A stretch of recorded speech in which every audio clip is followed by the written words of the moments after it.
विशुद्धज्ञानदेहाय त्रिवेदी दिव्यचक्षुषे श्रेयः प्राप्तिनिमित्ताय नमः सोमार्धधारिणे।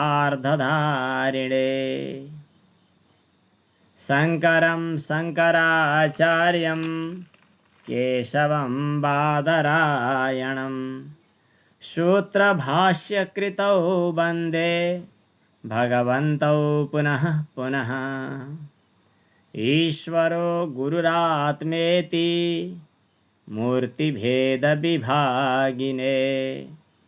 व्योमवद्व्याप्तदेहाय दक्षिणामूर्तये नमः। अज्ञानतिमिरान्धस्य ज्ञानाञ्जनशलाकया चक्षुरुन्मीलितं येन तस्मै श्रीगुरवे नमः। सद्गुरुदेवलाई प्रणाम। यसभन्दा अगाडि ज्योतिष चरणाधिकरणम हामीले पढ्यौँ।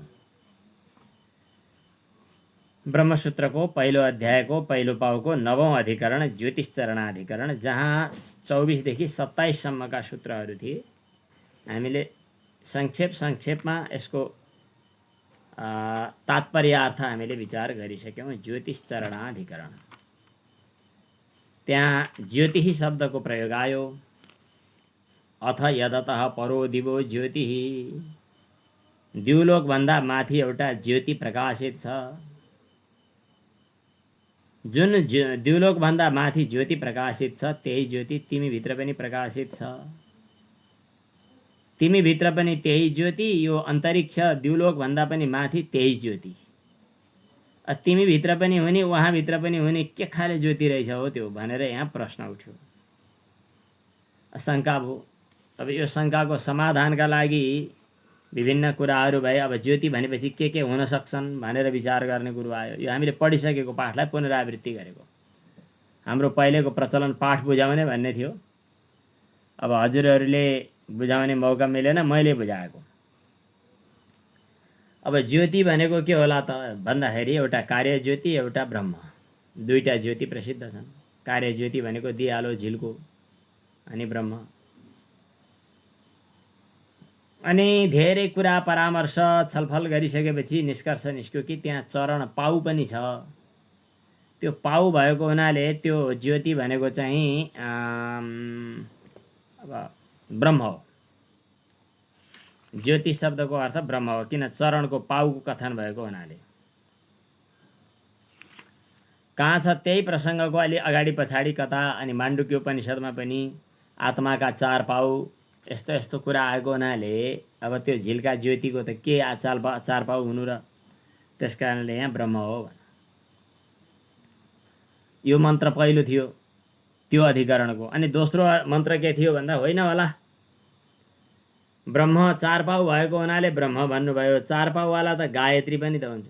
त्यो प्रकरणको आरम्भ पनि गायत्रीबाटै भएको छ। त्यसकारणले यो ब्रह्मका 4 पाउको वर्णन होइन, गायत्री छन्दको कुरा छ। त्यसकारणले गायत्री नै यो सबै हो भनेपछि चतुष्पदा गायत्री भने हो, ब्रह्म भने होइन भनेर पूर्व पक्षीले कुरो उठायो। त्यसको उत्तरमा कुरा के गरियो त भन्दा, लो भइगयो, गायत्री नाम गरेको एउटा कुनै छन्द हो, अनुष्टुप छन्द भने जस्तै के गायत्री त्रिष्टुप जगत्यनुष्टुप पङ्क्त्या सह बृहतृष्णिया ककुप्सूचिभिः सम्यन्तुत्वा। वेदका मन्त्र गायत्री छन्द, त्रिष्टुप छन्द, जगती छन्द, अनुष्टुप छन्द, पङ्क्ति छन्द, यस्ता छन्दहरूको चाहिँ विशेष गरी जस्तो पाणिनीले व्याकरण बनाए त्यस्तै छन्दशास्त्र पिङ्गलले प्रतिपादन गरेको छन्दशास्त्रमा यी गायत्री आदि छन्दको कुरा छ। हामीले जसलाई गायत्री मन्त्र भन्छौँ त्यो गायत्री छन्दमा पनि रचित छ। किन गायत्र्या विश्वामित्र ऋषि गायत्री छन्द भनेर सङ्कल्प लिनुपर्छ गायत्री जप्नुभन्दा अघि। त्यसकारणले यो चतुष्पाद भनेको त गायत्री हुन सक्छ भन्दाखेरि, 4 पाउ चार पाउ मात्रै भन्दिया भए त गायत्री भनेर चित्त बुझाउँथ्यौँ। यो चतुष्पाद मात्रै छैन, त्यहाँ हामीले चित्त नै समर्पण गर्ने भनेर पनि भनिएको छ। त्यो चतुष्पाद अनि त्यो ज्योतिभन्दा पर दिवो ज्योति, ज्योति भने दिउलोकभन्दा पनि परको ज्योति, अनि तिमी हामी भित्र पसेको ज्योति हो। त्यो ज्योति जो हो त्यसमा मन समर्पण गर्ने, चित्त समर्पण गर्ने भनेर पनि लेख्यो। अब अरू कुनै त्रिष्टुप, जगती, अनुष्टुप आदि छन्दमा मन समर्पण गर्ने भने हुँदैन। त्यसकारणले गायत्री नाम गरेको छन्दमा मन समर्पण गर्ने भन्ने कुरो हुन सक्दैन। बरु त्यहाँ चतुष्पाद भने पनि यो गायत्रीको नभएर ब्रह्मकै हुनसक्छ। चेतोर्पण निगदात् तथा हि दर्शनम। यस्तै यस्तै कुरा हामीले अन्यत्र पनि देख्न पाइयो। त्यसकारणले गायत्री भन्दैमा, गायत्री के अरे चतुष्पाद भन्दैमा गायत्री होइन, त्यो छन्द होइन, के हो त भन्दा ब्रह्म नै हो भनेर यो अर्को सूत्रले भन्यो। यो सूत्र कस्तो थियो? छन्दो भिधानात् न इति चेत न तथा चेतोर्पण निगदात् तथा हि दर्शनम। पदको अर्थ लागेन भने भन्नु होला। छन्द अभिधानात् भनेको छन्दको भनाइ भएको हुनाले, न इति चेत ब्रह्म भनेको होइन, छन्द नै भनेको हो इति चेत यसो भन्छौ भने न भनेको ठिक छैन। तथा भनेको त्यस किसिमको वर्णन गरेर चेतोर्पण निगदात् ब्रह्ममा चित्तलाई समर्पण गर्नु भनेर पनि बताएको छ त्यहाँनेरि। चेतोर्पण निगदात् भनेको त्यहाँ चित्तलाई समर्पण गर्ने भनेर भनिएको छ। गायत्री छन्दद्वारा गायत्रीमा अनुगत ब्रह्मलाई बताएको हो। त्यो गायत्री छन्दलाई होइन, गायत्री मन्त्रमा अभिव्यक्त ब्रह्मतत्त्वलाई बताएको।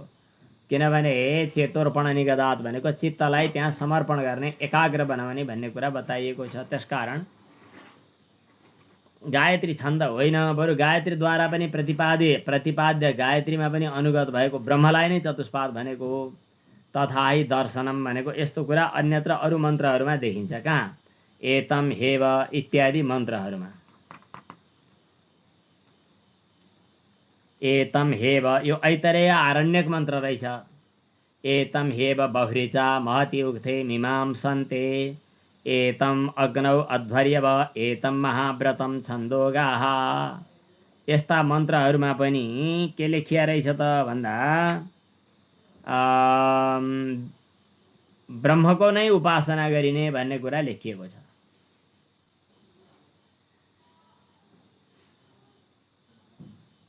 गायत्री छन्दको होइन, यो ब्रह्म नै हो प्रतिपादन गरेको। वहाँ ज्योति भनेको पनि र यहाँ गायत्री के अरे चतुष्पाद भनेको पनि ब्रह्मलाई नै हो। अब अर्को तर्क पनि गरिहालौँ यसै प्रसङ्गमा। गायत्री शब्द नै ब्रह्मको, गायत्री शब्द पनि ब्रह्मको वाचक हो भन्ने कुरा, गायत्री कुनै छन्द होइन ब्रह्मलाई नै बताउँछ भन्ने कुरा अर्को मन्त्रलाई पनि, अर्को सूत्रद्वारा पनि सिद्ध हुन्छ, अर्को तरिकाबाट पनि। भूतादिपाद व्यपदेशोपपत्तेश्च एवं। यो मन्त्रको अर्थ गर्नुभन्दा अगाडि गायत्रीको कुरा गरौँ। गायत्री भनेपछि सामान्यतया को देवता? हजुरहरू सबैले भन्नाले विशेष गरी परम्परा अनुसार ब्राह्मणले गर्ने चलन छ। तर वैदिक विधिमा द्विजाति ब्राह्मण, क्षत्रिय, वैश्य यी त्रैवर्णिकहरूले गायत्री मन्त्र जप्ने भनेर विशेष उल्लेख गरेको छ। अचेल मायकमा सुनिने गायत्री त सबैले जप्न पाइन्छ, त्यसमा कुनै कसैले रोकटोक गरेको छैन। तर गायत्री मन्त्रको ऊर्जा प्राप्त गर्नका लागि तदनुकूल परम्परागत शुद्धि एउटा, अर्को चाहिँ जीवनको प्रवृत्ति, सेवाको प्रवृत्तिमा लाग्न चाहनेहरूले गायत्री मन्त्रबाट त्यो ऊर्जा प्राप्त गर्न गाह्रो होला। त्यहाँ त गायत्री मन्त्रको ऊर्जालाई सम्हाल्नका लागि सेवा होइन, साधना मात्रै चाहियो। साधना भनेको चाहिँ ब्रह्मत्व, ब्राह्मणत्व। त्यो ब्रह्मत्व, ब्राह्मणत्व अहिलेका जातिको कुरालाई लिएर, अहिले परम्परामा चलेका थरसँग जोडिने जस्ता जातिलाई लिएर मैले कुरा गर्दै छैन है। एकतिर हेर्ने, अर्कोतिर भन्न खोजेको भयो भने कुरा बिग्रिन्छ। तर गायत्री मन्त्रद्वारा प्रतिपादन गरिएको ब्रह्मतत्त्व जो हजुर हामीलाई जप्न भनेर निर्देश गरिएको थियो, त्यहाँ हामीले सुन्दाखेरि गायत्रीको फोटो ल्याऊ त भनेर दुकानमा माग्यो भने एउटा कुनै नारीको रूपमा उपस्थित मातृशक्ति देवीको फोटो दिन्छन्। हेर्दाखेरि मुक्ता विद्रुम हे मनिल धवल मोती विद्रुम नील हेम धवल इत्यादि विभिन्न वर्णले युक्त भएका 5वटा मुखहरू भएकी, कमलमा बसेकी, अक्षमालाहरू के लिएकी, 3 आँखा भएकी, युक्ताम इन्दु निबद्ध रत्न मुकुटाम, अनि मुकुटमा आधा चन्द्रमा जस्तो आभूषण लगाएकी, अनि वरद अभय अङ्कुश जस्ता हतियार र मुद्राहरू धारणा गरेकी, अनि कपाल अङ्कुश गुण इत्यादि के भनेको छ, डोरीहरू पासोहरू लिएकी, यस्ती यस्ती देवी भनेर चाहिँ वर्णन गरेको छ। त्यही वर्णन बमोजिमको फोटो बनाएको हुनाले फोटो दिने मान्छेले गायत्रीको त्यस्तो फोटो दिन्छन्, बिक्री गर्ने चलन छ, ल्याउँछौँ हामीले, घरमा मन्दिरमा राखेका पनि छौँ। गायत्रीको मूर्ति बनाउँदा त्यस्तै बनाइन्छ। तर गायत्री भनेको कुन चाहिँ देवी हुन् त भन्दाखेरि छुट्टै कुनै दिदीबहिनीमध्ये एउटी भन्न मिल्ने खाले गायत्री छुट्टै देवी जस्तो देखिँदैन। गायत्री जप्ने बेला बिहान ध्यान गर्नु पर्यो भने ब्रह्मस्वरूपा, दिउँसो ध्यान गर्नु पर्यो भने विष्णु स्वरूपा, बेलुकी ध्यान गर्नु पर्यो भने रुद्र स्वरूपा, अनि बिहान बाल्यावस्थाकी, दिउँसो युवावस्थाकी, सायङ्कालमा वृद्धावस्थाकी, अनि बिहान ब्रह्मस्वरूप, विष्णु स्वरूप अनि रुद्र स्वरूप। यस्तो किसिमले गायत्रीको यद्यपि कहीँ प्रसङ्ग फरक पनि छ, वर्णन गरेका छ। अब त्यसो भए यस्ती बिहान बेलुकी दिउँसो रूप फेर्ने, वर्ण फेर्ने, ब्रह्मा विष्णु महेश्वरको जस्तो रूप बनाउने कुनै नारी विशेष हुन् भनेर भनौँ भने गायत्री मन्त्रको अर्थ विचार गर्दा कुनै त्यस्तो विशेष नारी स्त्रीत्व जाति विशेष भनेर देखिने पनि देखिँदैन। त्यहाँ त तत्सवितुर वरेण्यम, सविता देवताको वरेण्यम भनेको वरण गर्न योग्य, भर्ग भनेको तेजलाई हामी धीमहि ध्यान गर्दछौँ। देवस्य त्यस्तो देवताको धियो यो नः प्रचोदयात्, जसले हाम्रो बुद्धिलाई सत्कर्तव्यमा प्रेरित गरून् भनेर हामीले चाहिँ ध्यानको अनि चित्तको एकाग्रताको साधनाको कुरा गरिराखेका छौँ। अब त्यहाँ सवितुः शब्दले सविता भनेको चाहिँ जगतको उत्पत्तिको कारण भन्नुपर्छ। हुन त सामान्यतया सविता भनेको सूर्य भन्ने पनि चलन छ, तर सुङ प्राणी प्रसवे धातुबाट सविता भनेको चाहिँ सुते, यस अर्थमा उत्पत्ति बनाउँछ, पैदा गर्छ भन्ने अर्थमा, जन्म दिन्छ भन्ने अर्थमा चाहिँ सविता हुन्छ। वरेण्य शब्दले वरण गर्न योग्य भनेपछि हामीलाई पालन पोषण गर्ने भन्ने अर्थ हुन्छ। अनि त्यसपछि भर्ग शब्दले भर्जन गर्ने, भुट्ने अनि सबैलाई आफूमा समेट्ने भन्ने अर्थमा रुद्र देवताको काम सङ्केत गर्दछ। सवितु, वरेण्यम र भर्ग यी 3टा देवताले ब्रह्मा विष्णु र महेश्वरको सङ्केत गर्यो। सवितु भनेको उत्पत्ति, सविता भनेकै जन्माउने भनेको। हामी सविता शब्दको अर्थ सूर्य भन्ने सुन्छौँ, तर सविताको धातुगत अर्थ विचार गर्ने हो भने जन्म दिने भन्ने हुन्छ। वरेण्यम भनेको वरण गर्न योग्य अर्थात् हाम्रो पालक पोषक भन्ने अर्थ हुन्छ। अनि भर्ग भनेको भर्जन गर्ने भनेको भुट्ने, अनि टुङ्गो लगाउने, समेट्ने, आफूमा यो जगत प्रलय हुने बेलामा सब आगोमा धपधपी बल्या हुन्छ भनेर पुराणले एउटा कल्पनामय कथा बताएको हुन्छ नि, त्यहाँ पनि भर्ग भने हो। अनि भगवान् शिवले संहार गर्नुहुन्छ भन्दा हजुरहरूले सुन्नुभएको कथामा पक्कै पनि शिवले त्रिशूल लिएर जटा फिँजारेर भ्याङल्याङ बुङलुङ पार्दै घर भत्काए झैँ गरिकन डोजर लाएर कहाँ बुटवलमा चाहिँ बाटो विस्तार गर्ने बेलामा चाहिँ, काठमाडौँमा पनि बाटो विस्तार गर्ने बेलामा चाहिँ नि डोजर लागेर घर भत्कायो भने चाहिँ गरी प्रलय गर्न आउने बेला शिवजीले चाहिँ जम्मैतिर भत्काउँछन् होला भन्ठान्नुहुन्छ। त्यो पनि होइन। शिवले प्रलय गर्नुहुन्छ भनेको केही पनि होइन, त्यस्तो ध्वंस गर्दै आउनुहुन्छ, यी विध्वंसकारी देवता हुन् भनेर भन्छन् कतिपयहरूले। त्यस्तो शिव तत्त्वको कुरा होइन।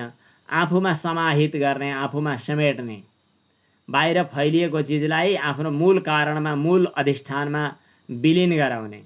मैले दृष्टान्त दिने गरेको, बिस्कुन बाहिर छरिएको छ त्यसलाई समेट्ने, डालीमा डोकीमा कहाँ राख्ने हो राख्ने। अथवा राष्ट्र ब्याङ्कले नगद प्रवाह गरेको छ, आवश्यकता अनुसार समयमा त्यो नगदहरू खिच्ने। भारतमा नोटबन्दी भयो नि, के अरे एकपटक चाहिँ यो नोटबन्दी, कति हजारका नोटहरू कुनै पनि नचल्ने, सब फिर्ता लिएर आऊ, म दिन्छु, नयाँ नोट मात्रै लैजाऊ। समेट्नु पऱ्यो नि कहिलेकाहीँ, भित्र समेटेर लिएर आउने। यस किसिमका सविता देवताका कुरा हुन्छन्। गायत्री मन्त्र एउटै देवी यस्तो हुनुहुन्छ जो ब्रह्माको भूमिकामा, विष्णुको भूमिकामा, रुद्रको भूमिकामा अनि हरेक भूमिकामा उपस्थित हुने यस्तै देवी। हामीले भन्ने बेलामा गायत्री भनेको कुनै देवी, अनि सुन्ने बेलामा गायत्री भनेको मन्त्र, अनि अर्थ लगाउने बेलामा गायत्री भनेको सृष्टि स्थिति र संहारको कारण। यस्तो विभिन्न कुरा छ, तर गायत्री मन्त्रद्वारा प्रतिपाद्य ब्रह्मतत्त्वमा नपुगेसम्म गायत्री मन्त्रको अर्थै लाग्दैन। त्यसकारणले यस्मिन् दृष्टे गायत्री मन्त्रको, गायत्री माताको चाहिँ स्तुति गर्ने बेलाको यो मन्त्र, यस्मिन् दृष्टे नैव दृश्येत विश्वम्, यस्मिन् लब्धे नैव लब्धव्यशेषः, जसलाई देख्दा विश्वहरू देख्नुपर्ने कुनै पनि देखिँदैन। यस्मिन् दृष्टे नैव दृश्येत विश्वम्, यस्मिन् लब्धे नैव लब्धव्यशेषः। जुन गायत्रीको रहस्यलाई प्राप्त गरेपछि प्राप्त गर्नुपर्ने अरू कुनै चिज बाँकी रहँदैन। यस्मिन् ज्ञाते, जसलाई जानिसकेपछि, यस्मिन् ज्ञाते नैव वेद्यान्तराशा, जसलाई जानिसकेपछि अर्को वेद्य जान्नुपर्ने कुरा बाँकी रहँदैन। गायत्र्यर्थम पञ्चवक्त्रम प्रपद्ये, गायत्रीको अर्थ पञ्चमुखी गायत्री भनेर हामी पढ्छौँ। चार मुख भएको कुरा त हामी चतुष्पदा, चार पाद भएको ब्रह्मतत्त्वको कुरा माण्डुक्यमा पनि पढ्यौँ, तर त्यहाँभन्दा पनि पर गायत्र्यर्थम पञ्चवक्त्रम प्रपद्ये। यस प्रकार गायत्री मन्त्रद्वारा प्रतिपादन गरिने पनि ब्रह्मतत्त्व नै हो। तपाईले बुझ्नुभएको गायत्री छन्द, चार पाउवाला गायत्री छन्द भनेको होइन। गायत्री मन्त्रद्वारा पनि प्रतिपादन गरिनेवाला छन्दोभिधानात् न इति चेत न तथा चेतोर्पण निगदात्, त्यहाँ चित्तलाई समर्पण गर्ने भन्ने कुरा निगदात् भनेको वर्णन गरिएको छ। सर्वात्मक परब्रह्म परमात्मामा चित्तलाई समाहित गर्ने भनेको कुरा छ। धियो यो नः प्रचोदयात्, त्यो ब्रह्म नै हो, जहाँ गायत्री नामले वर्णन गरिएको छ। यस्तै अन्यत्र पनि ब्रह्मको वर्णन अरू विभिन्न नामले गरिएको हुनसक्छ, तर जहाँ जति धेरै जसो ठाउँमा जहाँ मूल तत्त्व वर्णन गरिएको त्यहाँ ब्रह्मकै वर्णन गरिएको छ, ती भिन्ना भिन्नै नामले। त्यसकारणले ज्योतिष शब्दको अर्थ गायत्री भन्न परेन, ब्रह्म नै हो। 25औं सूत्रको अर्थ गर्ने बेला केही बाहिरी कुराहरू पनि मिसाएँ मैले। अब यसपछि गायत्री ब्रह्मकै वाचक हो भन्ने कुरामा अर्को मन्त्रको कुरा, श्लोक सूत्रको कुरा आइरहेको थियो। भूतादि पाद व्यपदेशोपपत्तेश्च एवं, छान्दोग्योपनिषदमा इतश्च एवं अभिपगन्तव्यम अस्ति पूर्वस्मिन् वाक्ये प्रकृतं ब्रह्म इति। अघिल्ला मन्त्रहरूमा प्रकृत प्रसङ्ग प्राप्त ब्रह्म नै कुरा छ। गायत्री वा इदं सर्वम, यस्तो मन्त्र चाहिँ कति छान्दोग्यमा हो क्यारे आएको छ। सैषा चतुष्पदा षड्विधा गायत्री, ती चार पाउले युक्त भएको षड्विधा गायत्री यस्तो यस्तो छ। अनि त्यसका पाउहरू के छन् भन्दा भूत आदिहरू त्यसका पाउहरू छन्। भूत भन्नाले पृथ्वी, जल, तेज, वायु, आकाश, यी पञ्चमहाभूतहरू एउटा पाउको रूपमा, अनि पृथ्वी, अनि शरीर, अनि हृदय, यी चार पाउले युक्त भएको भनेर गायत्री मन्त्रको सम्बन्धमा कुरा गरियो। अथवा सम्पूर्ण प्राणी समुदायलाई पनि गायत्रीको एक पाउ भनेर बताइयो। 3 पाउ अमृत स्वरूप परमधाम, परमस्वरूप, परतत्त्व बाहिर रहेको छ। एतावान अस्य महिमातो इत्यादि कुराहरू बताइयो। यस प्रसङ्गमा यी कुराहरूको आकलन गर्दा पनि, यी सबै कुराहरूको विचार विमर्श गर्दा पनि गायत्री शब्दको अर्थ कुनै छन्द विशेष होइन, ब्रह्म नै हो। त्यही ब्रह्म नै ज्योति भनेर पनि बताइयो।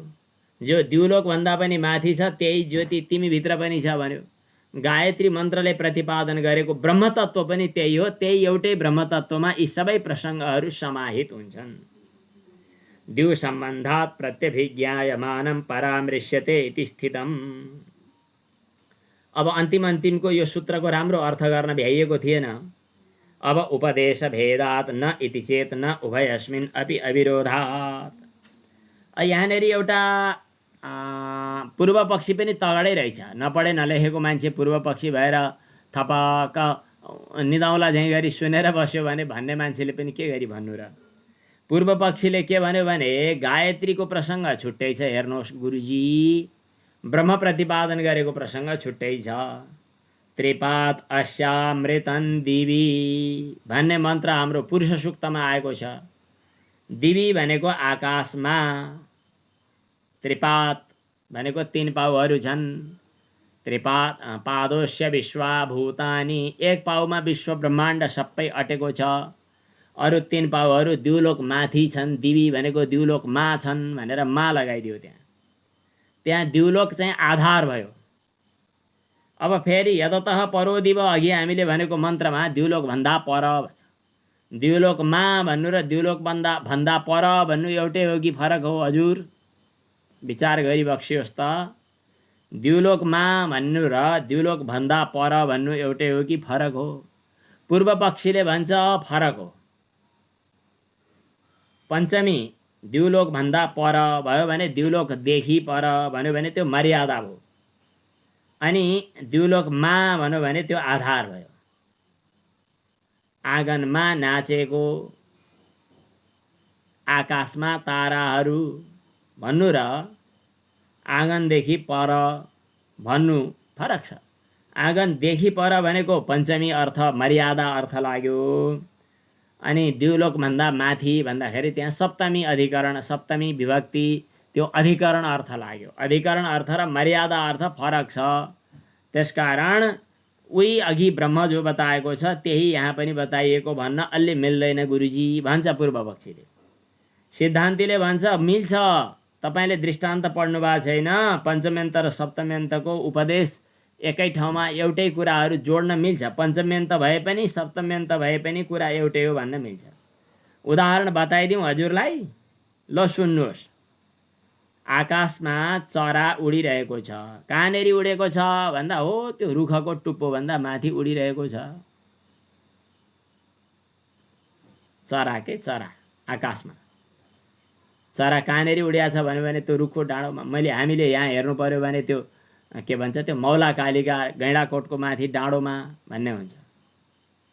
त्यहाँनिर 2 तरिकाले त्यो कुरा भन्न सकिन्छ।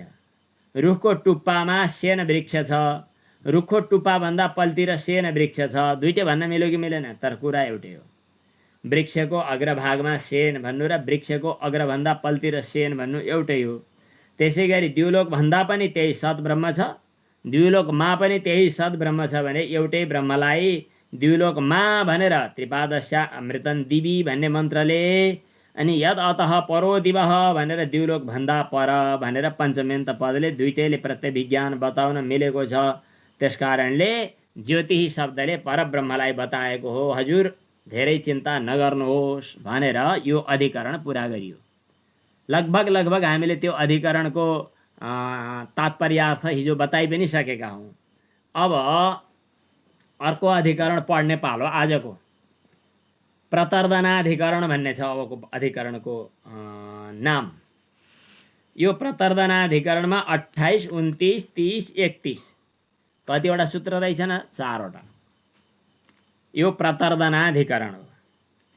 प्रतर्दनाधिकरणमा एउटा कथा आउँछ।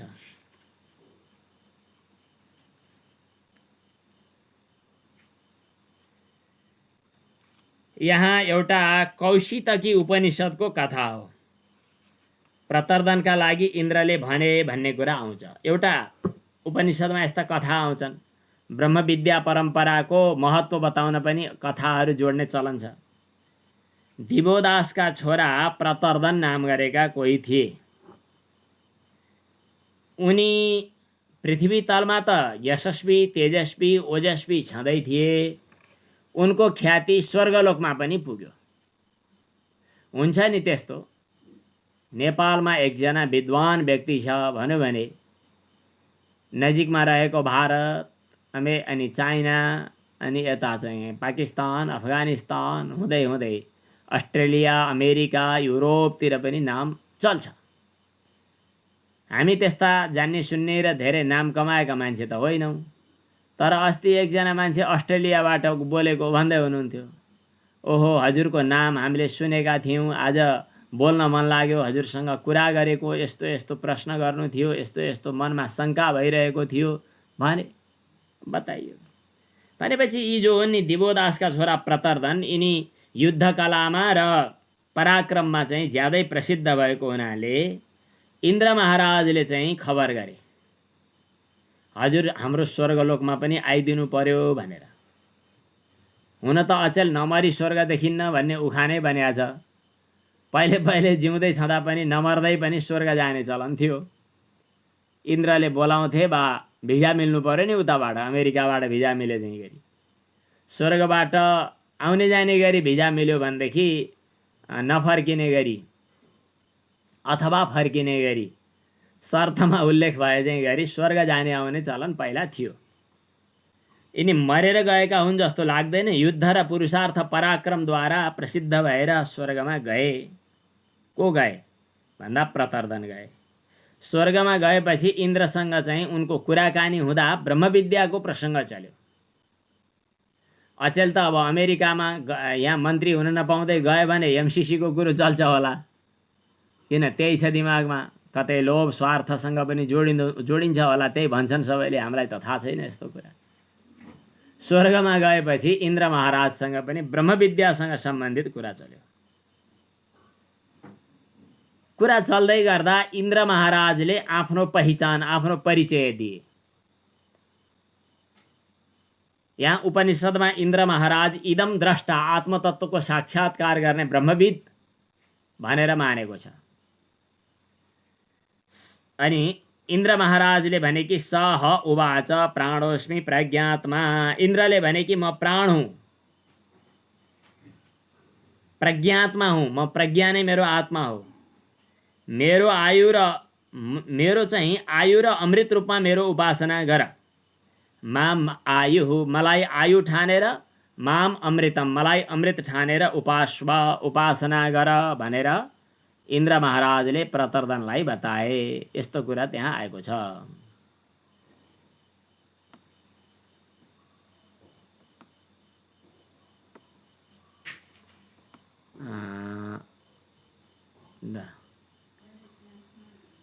आज धेरैवटा टिकाहरू हाम्रो डिलीराज मिश्रजीले यहाँ च्याटमा राखिदिनु भएको छ। एउटा ब्रह्मसूत्र शाङ्कर भाष्य हनुमान दास षट्शास्त्री, अर्को ब्रह्मसूत्र मिताक्षरा, ब्रह्मसूत्र वृत्ति मिताक्षरा, अर्को चाहिँ ब्रह्मसूत्र शाङ्कर भाष्य हिन्दी व्याख्या, तीनटा पुस्तकहरू अनलाइन पढ्नका लागि हजुरहरूले त्यहाँ क्लिक गर्नुभयो, यो नोट च्याट भएको ठाउँमा भने आफ्नो कम्प्युटरमा जहाँ भन्यो त्यहाँ गएर डाउनलोड भएर बसेको हुन्छ, वा मोबाइलमा पनि पाइन्छ, त्यसलाई लिन सक्नुहुन्छ। त इन्द्र महाराजले अहिले हामी त्यही शाङ्कर भाष्यलाई पनि पुर्लुक्क घरिघरि हेर्दै, पुरै आनुपूर्वी पढेका त छैनौँ, उपरिष्टात् माथि माथिबाट अलिअलि हेर्दैछौँ। विशेष गरी सम्बन्ध भाष्यहरूलाई मैले बढी हेर्ने गर्छु भनेर उनले भने।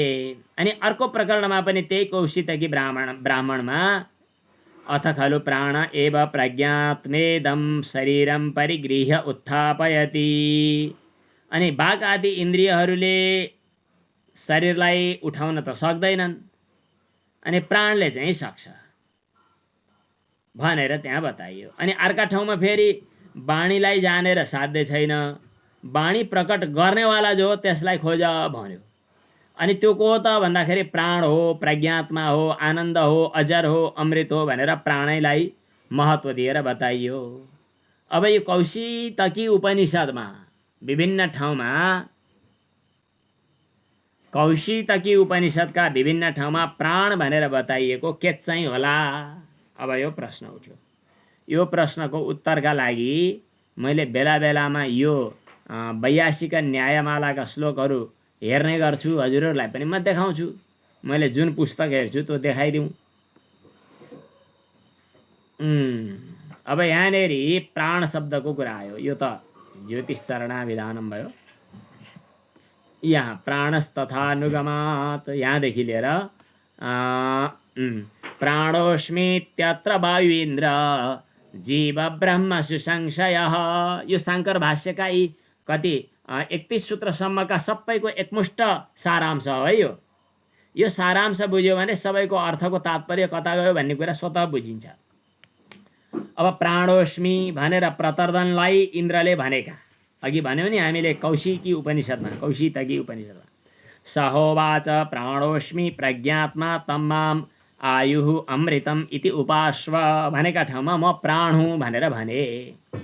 प्राणोस्मि इत्यत्र म प्राण हुँ भन्ने ठाउँमा वायु, इन्द्र, जीव, ब्रह्म यी चारवटा कुराहरू मध्ये कुन हो भन्ने कुरा संशय भयो।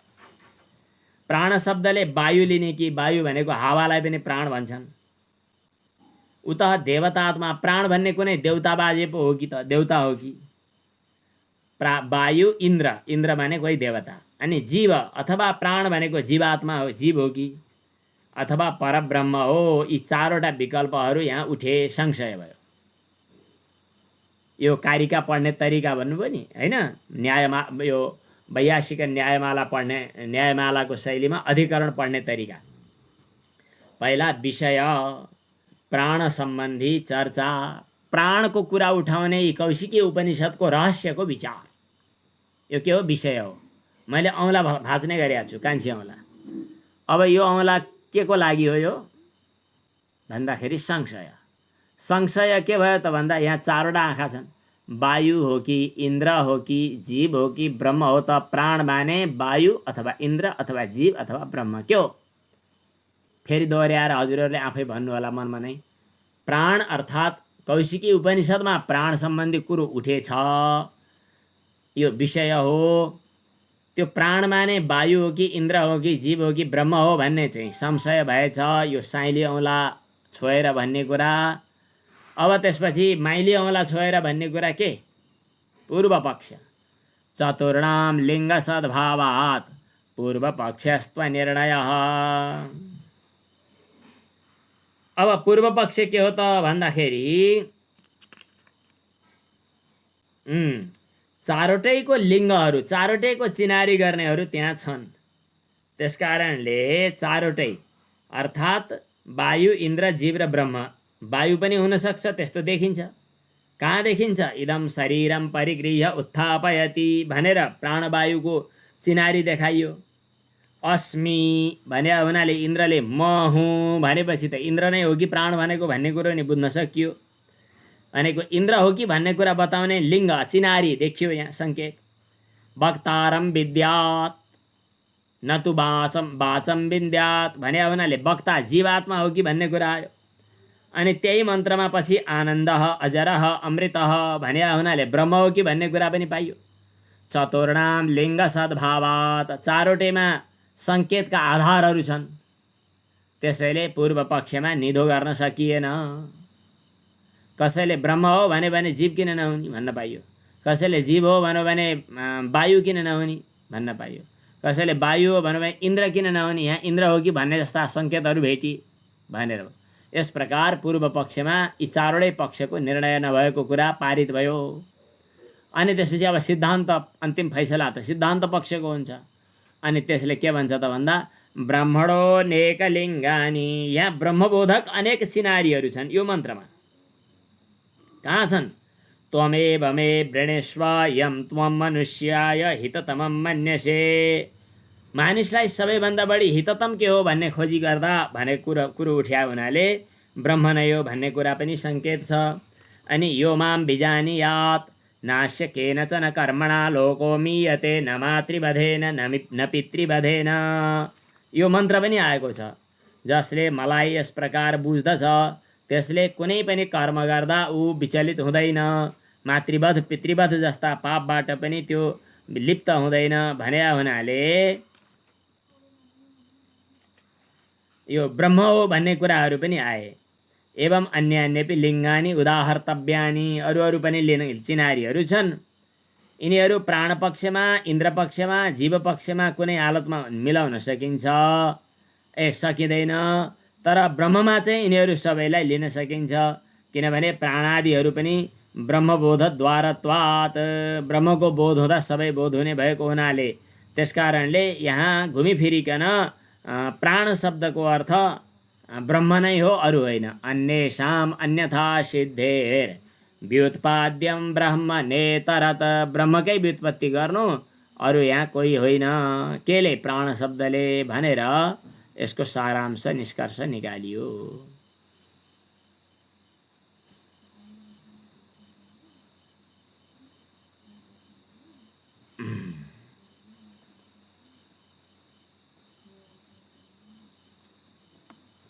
ज्योतिष चरणाभिधानात्, यो त हामीले पढिसकेका छौँ। यो श्लोक, यो पुस्तक पनि अगाडि उठाइदिउँ।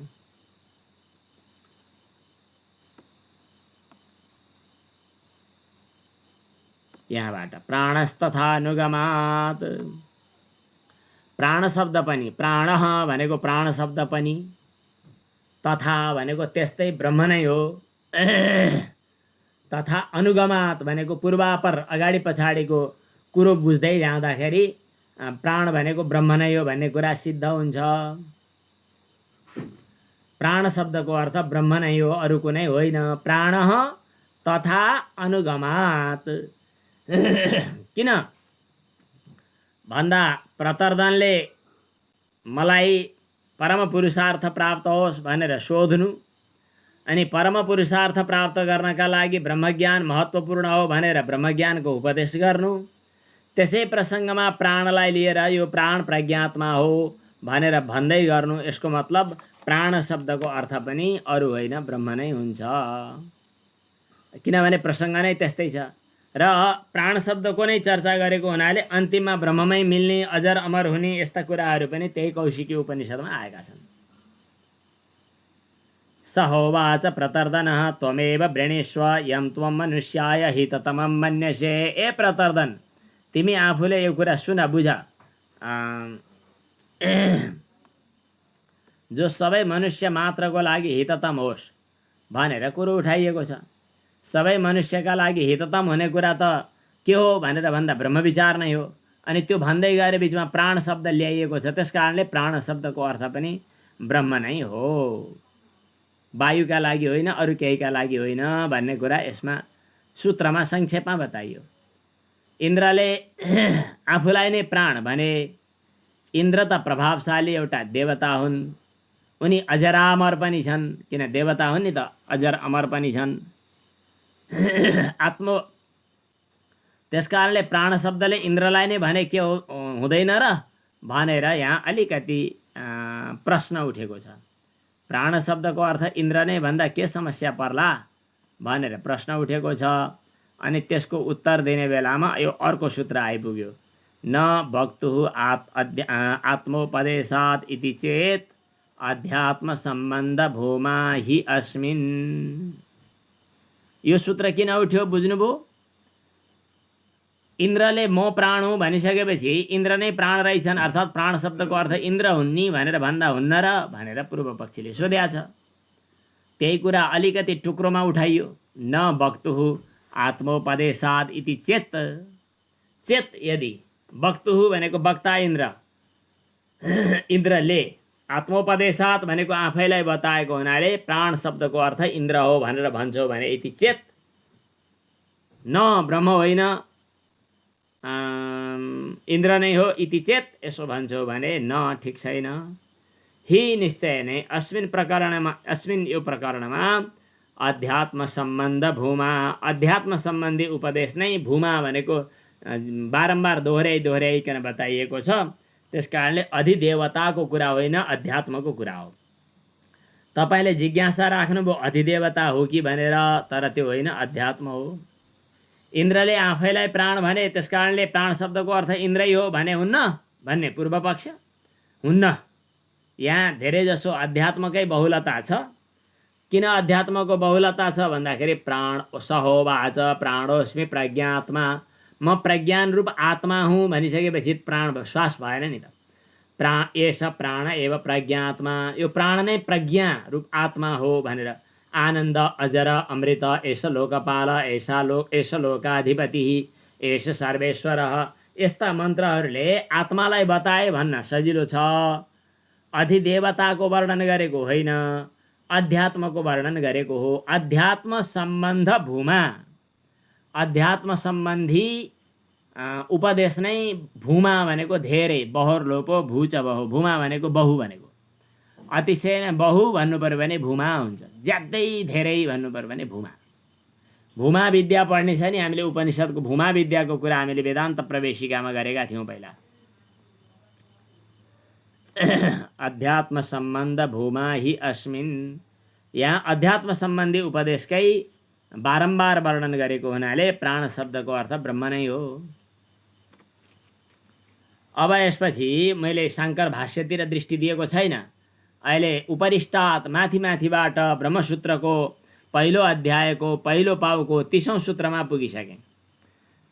प्राण शब्दको अर्थ इन्द्र होइन भने इन्द्रले म प्रज्ञा स्वरूप प्राण हुँ, मेरो उपासना गर भनेर किन भने त भन्ने फेरि प्रश्न उठ्यो। कहाँ भने तिनले? हामीले पहिला उपदेश गरी पहिला चर्चा उठाइसक्यौँ नि।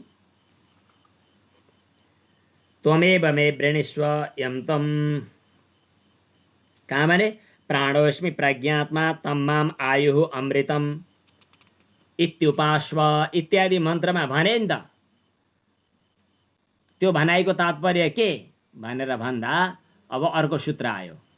शास्त्र दृष्ट्या तु उपदेशो वामदेवादिवत्।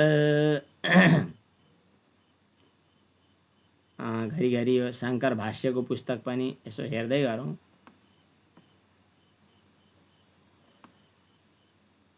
शास्त्र दृष्ट्या तु उपदेशो वामदेववत्। यो त धेरै पो अगाडि आइसक्यो।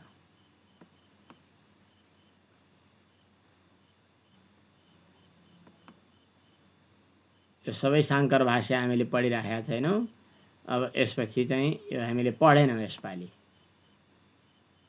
पाता फर्कायौँ। शास्त्र दृष्ट्या तु उपदेशो वामदेववत्। शास्त्र दृष्ट्या तु उपदेशः वामदेववत्, यस प्रकार अर्थ गर्नुपर्छ। शास्त्र दृष्ट्या तु उपदेशः वामदेववत्। वामदेववत् भनेको वामदेवले झैँ, वामदेवको कथा छ छुट्टै। वामदेवले झैँ शास्त्र दृष्ट्या भनेको शास्त्रको दृष्टिले म परब्रह्म हुँ, यस प्रकार शास्त्रको दृष्टिले उपदेशः उपदेश गर्नु। मामेव बिजानीहि, यसो भन्नेवाला इन्द्रको यो उपदेश शास्त्रको दृष्टिले बताइएको हो।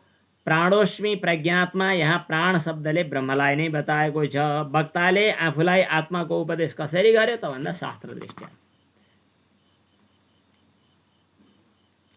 मामेव बिजानीहि भनेर। अब यसको कथा चाहिँ वामदेवको थोरै सङ्केत गरिहालौँ।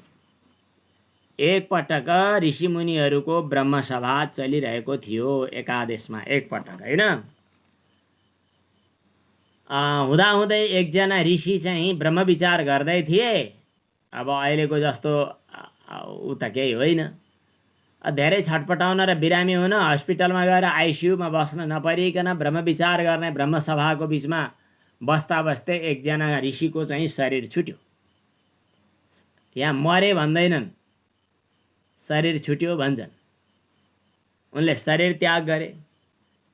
अलिकति उनको प्रारब्ध बाँकी थियो होला, संस्कार बाँकी थियो होला, जन्मिनु पर्ने थियो होला। ब्रह्म विचार त गर्दै थिए, तर जन्मिनु पर्ने स्थिति थियो। उनी गर्भमा प्रवेश गरे। कहाँ गर्भमा प्रवेश गरे त? त्यही ब्रह्म विचार गर्दै गरेका ऋषिहरू, ऋषिकाहरूमध्ये कुनै ऋषिकाको गर्भमा प्रवेश गरे। कुनै ऋषि पत्नीको गर्भमा उनी प्रवेश गरे। ब्रह्म विचार गर्दै थिए सबैले, ब्रह्मसभा चलिरहेको थियो। ती ऋषि पत्नीको गर्भभित्र बसेको त्यो बच्चो चाहिँ जुन समयमा त्यहाँ ब्रह्म विचार चल्दै थियो, त्यहाँ पुग्दाखेरि उसलाई ठ्याक्क ब्रह्मतत्त्वको साक्षात्कार झ्याप्पै भयो। गर्भे एव शयानः वामदेवः एवं उवाच। गर्भभित्रै सुत्दै गरेका वामदेवलाई यो कुरा ठ्याक्कै थाहा भयो।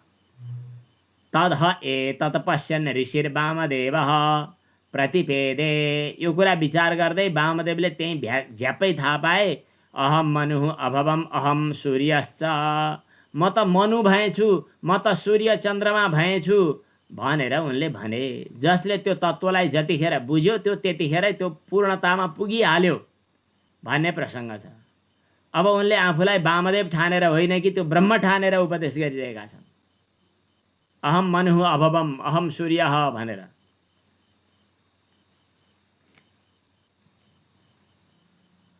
यसरी गर्भमा रहेका ऋषि वामदेवको चाहिँ जो अनुभूति हो, म सूर्य भएँ भन्ने खाले, यो ऋषिलाई अकस्मात भएको ऋषि ज्ञान, आर्ष ज्ञान भन्न सकिन्छ।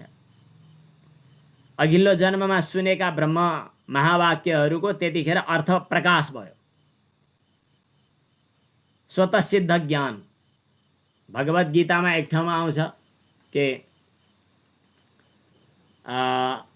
ब्रह्म विचार गर्दा गर्दै अलिकति केही कारणवश मरि नै हाल्नु पर्यो भने अथवा योगिनामेव कुले भवति धीमताम योगभ्रष्टोऽभिजायते अथवा योगिनामेव कुले भवति धीमताम एतद्धि दुर्लभतरं लोके जन्म यदीदृशाम् तत्र तं पूर्व संयोगम लभते पौर्वदेहिकम अनि युज्यते च ततो भूयः इत्यादि छ।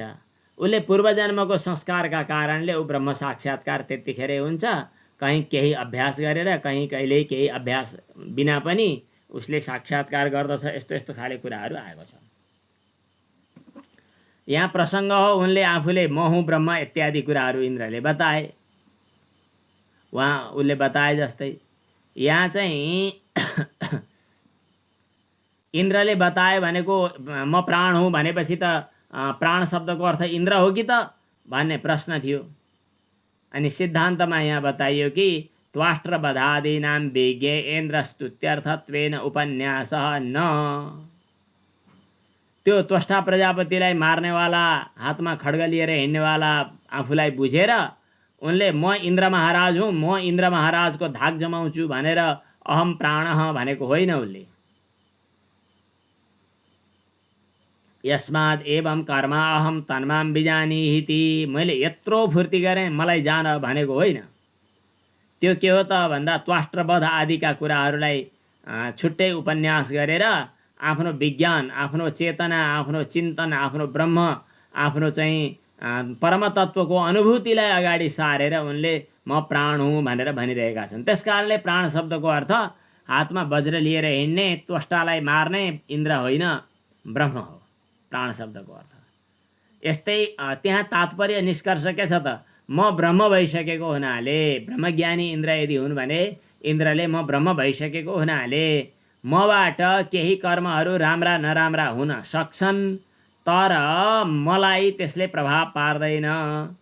त्यस्तै अरू कसैले पनि ब्रह्मानुभूतिमा दृढ भइसकेपछि उसले त गर्दैन किनकि ऊ त कर्तृत्व भावबाट मुक्त त भइहाल्यो। तर त्यो व्यक्तिबाट कुनै राम्रा नराम्रा कर्महरू हुन गए भने पनि ती कर्मको फलबाट ऊ लिप्त हुँदैन। न लिप्यते भनेको छ न कर्म लिप्यते न रे। अब उसमा ती कर्महरू लिप्त हुन सक्दैनन्। यो कुरा यसको तात्पर्य हो इन्द्रले म प्राण बने भन्नुको तात्पर्य हो। त्यसकारणले प्राण शब्दको अर्थ सिधै ब्रह्म हो। अब फेरि एउटा पूर्व पक्ष र अनि समाधान भएपछि यो प्रकरण पुरा हुन्छ। अब यो अर्को सूत्र पढौँ। जीव मुख्य प्राणलिङ्गात् न इति चेत न उपासा त्रैविध्यात् आश्रितत्वात् इह तद्योगात्। यो मन्त्र अब मन्त्र होइन सूत्र। कहाँ छ त्यो? यहाँ यो भइसक्यो। यो जीव मुख्य प्राणलिङ्गात् न इति चेत न उपासा त्रैविध्यात् आश्रितत्वात् इह तद्योगात्। अब फेरि एउटा प्रश्न उठाएर अनि प्राण शब्दको अर्थ अरू होइन ब्रह्म नै हो भन्ने कुरा सिद्धान्त निकालिन्छ। यहाँ जीव प्राण मुख्य लिङ्गात् न इति चेत न। कहीँ कहीँ जीवको चिनारी देखियो कहीँ कहीँ प्राणको चिनारी देखियो मुख्य प्राणको चिनारी देखियो। त्यसकारणले न भनेको प्राण शब्दको अर्थ ब्रह्म हुन सक्दैन। इति चेत यसो भन्छौ भने न त्यो कुरा होइन भन्दैछ।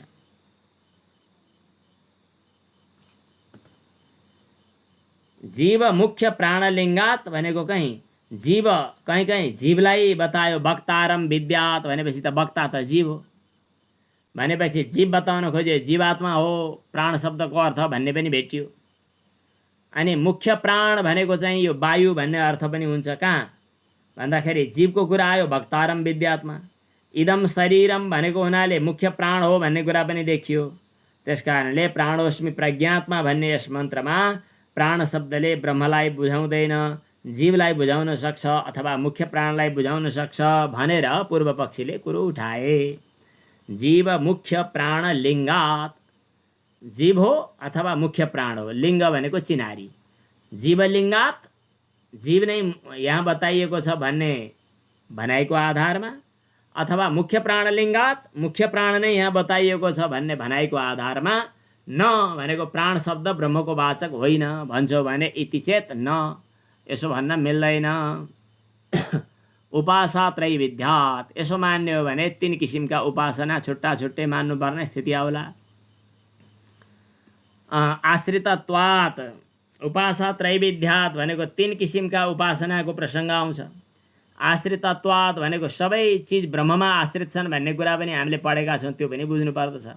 इह तद्योगात्, यहाँ ब्रह्मका लक्षणहरूको योग पनि छ, त्यस कारणले प्राण शब्द ब्रह्मको वाचक हो, प्राणको वाचक होइन। फेरि दोहोऱ्याएर कुरा बुझ्नु। उपनिषदमा कहीँ जीवको कुरा मिल्ने गरी प्राणको लक्षण बताइएको छ। न वाचम विजिज्ञासित वक्तारम विद्यात्, वाणीलाई बुझ्ने होइन, वाणी बोल्नेवालालाई बुझ्ने हो भनिसकेपछि वक्ता को हो त? जीवात्मा हो। भनेपछि जीवात्मा पो हो रहेछ कि क्या हो भन्ने कुरा बुझियो। अनि वाणीको कार्य र करणको पनि मालिक जीवात्मालाई यहाँ जान्नुपर्ने भनेर बताइयो।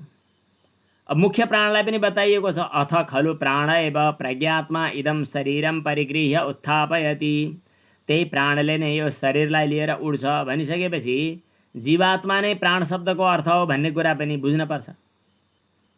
भनेपछि पूर्व पक्ष भयो कि प्राण शब्द ब्रह्मवाचक होइन कि जीवात्मवाचक हो कि वायुवाचक हो।